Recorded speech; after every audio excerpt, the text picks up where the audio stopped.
From the time I was 6 till about 16 years old, I was molested, and I felt worthless. I felt like, this was all my life was going to be. And at 16, I ended up telling a teacher what was going on, and I was put into foster care for a year. Being in foster care took me down another road that I never thought I'd go down. I got involved with a man who was a small-time pimp, which I didn't know. I got involved with this man who was much older than me, and by the time I found out who he was and what he did, it was too late.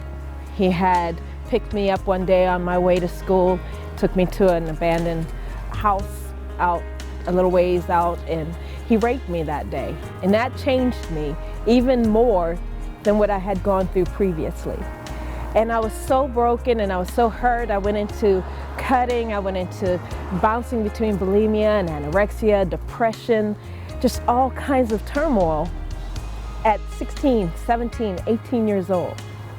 And because I was broken, because I was shattered at that place in my life, I chose a man that everybody warned me against, and married this man, and for 15 years, he emotionally and mentally abused me. Nobody knew, nobody had a clue that I was going through this. I had the best smile, I could put on the look, I could walk into church and people would think I was on cloud 9, not knowing that I was being destroyed inside. But you know what? I thought I deserved it. I literally believed that because of the pattern my life had taken, that I deserved this type of treatment. And so for 15 years, I endured this.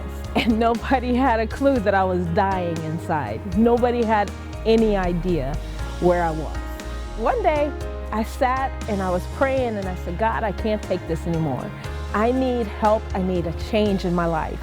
But see, God came in at that place in my life, and He came that day and He showed me, you know what? All you have to do is lay it at my feet, and I can change your life. And from that day on, He started teaching me how I could put that pain behind me.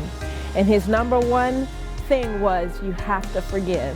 And when He taught me that forgiveness was a choice and not a feeling, I got freedom that was unbelievable.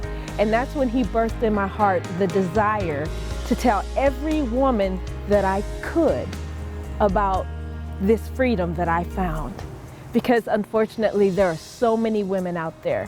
1 in 3 women have been assaulted in some manner in their lifetime. And I want to tell them, you can be free.